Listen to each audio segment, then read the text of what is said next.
I'm Bill Johnson. Around here, they just call me Dad. I've been trying to read, but I just can't seem to do it. Thanksgiving Day.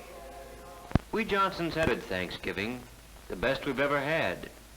And I can't help thinking that what made it better was a real feeling of thankfulness. During the Second World War, the American government wanted to deliver a heartwarming Thanksgiving dinner to all of its soldiers, but that wasn't easy. The first thing the US military had to do was get a ton of turkeys. Now, during the Second World War, turkeys weren't rationed in the USA, but 1943 saw a serious shortage because the US Army gobbled them all up. So those that stayed at home resorted to turkey black markets in order to find their Thanksgiving dinner. And this led to newspaper headlines like "Turkey black markets spread all over city as housewives fought frantically and often futilely for the precious bird." A rash of OPA violations was breaking out all over town. But despite the illegal turkey market, the US military got their hands on 3.2 million pounds of turkey. In 1942, American transport planes had to fly under the threat of Japanese attacks in order to get to Henderson Field and deliver a frozen Thanksgiving dinner to the soldiers on the island. The dinner consisted of turkey, an ice-cold bottle of Pepsi, and a massive piece of cake. There's actually a picture of Lieutenant Colonel William Stickney as he cuts one of the cakes using the sword of a Japanese officer. But there was one incident when delivering the Thanksgiving dinner ended in a massacre. On November 23, 1944, amidst intense combat, a significant battle unfolded in the Hurtgen Forest, an ominous and densely wooded region situated along the border between Belgium and Germany.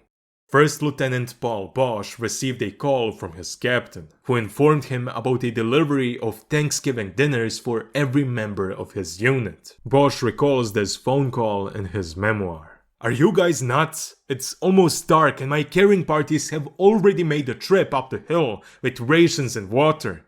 I can't send them up again. Besides, they can't feed a hot meal in this position.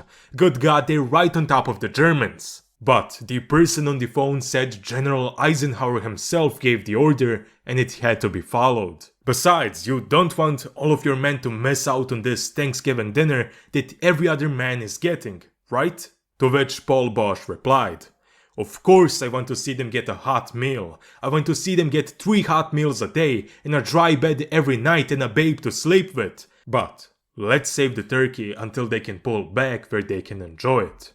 Who the hell knows it's Thanksgiving except some silly bastard in the rear who gets hot meals anyway and just wants a change of diet."